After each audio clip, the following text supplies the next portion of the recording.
So hello dear students, आप सभी का मेरे चैनल पे स्वागत है। तो आ चुका है अवधिकालीन यानी कि PA4 का क्लास 5वीं का SST का आंसर की। ठीक है, इसमें आपको पूरा का पूरा मिलने वाला है क्वेश्चन पेपर के साथ सॉल्यूशन भी। 20 नंबर का ये पेपर था और आपको समय मिला था 40 मिनट का। So let's start.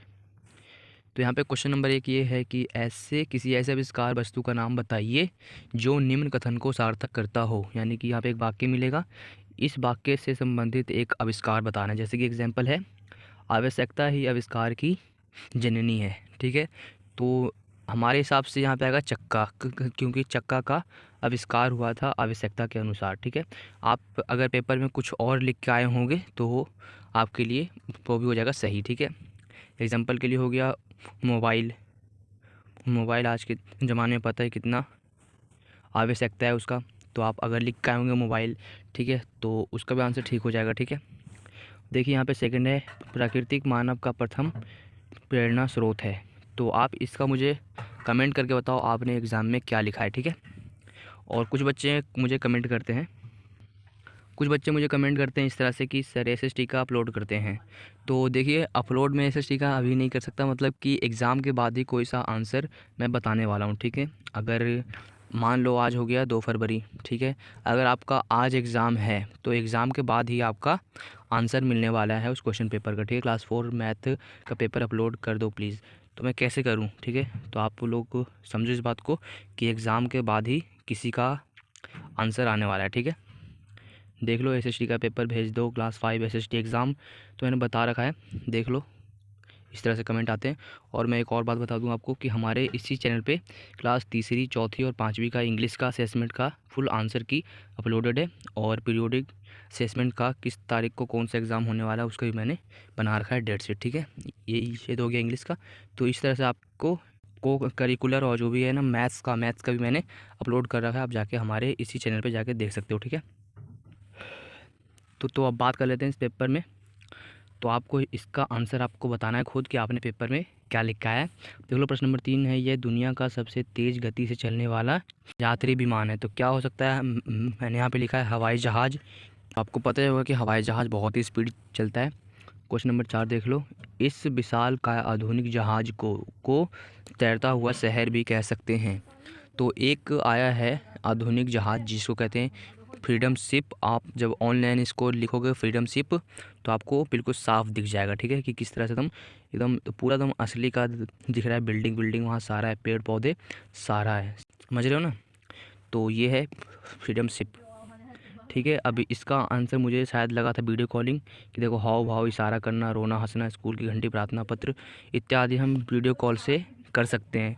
हंस सकते हैं, रो सकते हैं, इशारा कर सकते हैं, हाव भाव, संप्रेषण, प्रार्थना पत्र हम वीडियो कॉलिंग में दिखा सकते हैं। ठीक है, स्कूल की घंटी से मुझे समझ नहीं आया, तो आप मुझे इसका बताना कमेंट करके। ठीक है, प्रश्न नंबर 2 देख लो, संविधान सभा के अध्यक्ष कौन थे? उसका आप सभी को पता होगा, राजेंद्र प्रसाद थे। ठीक है, देखिए यहाँ पे है, खालिस्तान ने सर्वप्रथम अटलांटिक महासागर को एकल उड़ान में पार किया। तो किसने पार किया था सिर्फ एकल उड़ान में? तो वो था राइट ब्रदर्स ने एकल उड़ान में पार किया था। किस सागर को? अटलांटिक महासागर को। ठीक है, अंतरिक्ष में जाने वाली पहली भारतीय महिला कौन थी? कल्पना चावला थी। भारत की तीव्रतम रेलगाड़ी वंदे भारत एक्सप्रेस है, आप सभी को पता ही होगा कि जो ये वाला ट्रेन है बहुत स्पीड चलता है। पहले कंप्यूटर मुख्यतः गणना के लिए उपयुक्त होते थे। ठीक है, अब देख लो प्रश्न नंबर 3। प्रश्न नंबर 3 को इस वाले कॉलम से मिलाना है। तो देखिए, पहला मिलाना है चा से। ठीक है, सेकंड मिलाना है बिना पहिए का लकड़ी का ढांचा, तो ये जगह स्लेज। फिर है यहाँ पे एजुसेट है, एजुसेट को कर देना शिक्षा से। ठीक है, लोकतंत्र जो कि हमारा भारत में है, लोकतंत्र आप सभी को पता होगा। जनसंचार हो जाएगा हरिजन पत्रिका।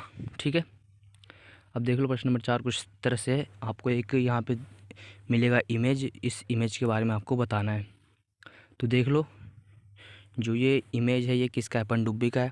तो मैंने यहाँ पे पनडुब्बी के बारे में लिख रखा है। पनडुब्बी एक जलयान है जो पानी के भीतर स्वतंत्र संचालन में सक्षम है। पनडुब्बियों का उपयोग सेना द्वारा विभिन्न उद्देश्यों से किया जाता है।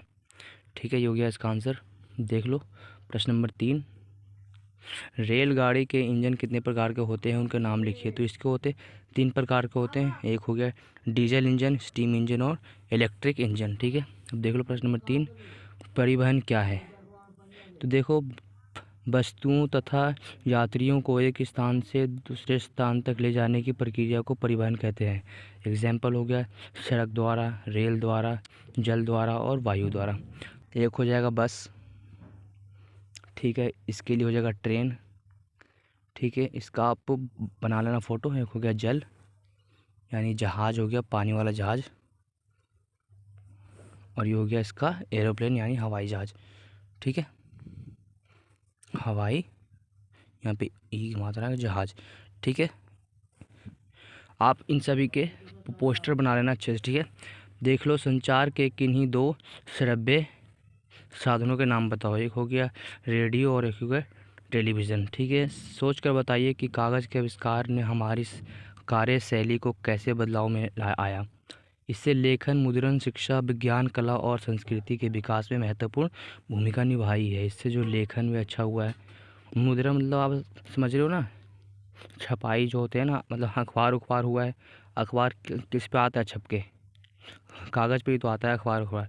ठीक है, शिक्षा, जो आपके हाथ में किताब है, आपके बैग में किताब है, वो सब किस पे है, कागज़ पे, ये विज्ञान। ठीक है, तो इस तरह से ये हो जाएगा इसका आंसर। ठीक है, ओके, तो ये मैंने पूरा का पूरा आपको बता दिया एसएसटी का आंसर फॉर हिंदी मीडियम। और इंग्लिश मीडियम के लिए इसका नेक्स्ट वीडियो आने वाला है, इंग्लिश मीडियम क्लास 5वीं का। ठीक है, थैंक्स फॉर वॉचिंग।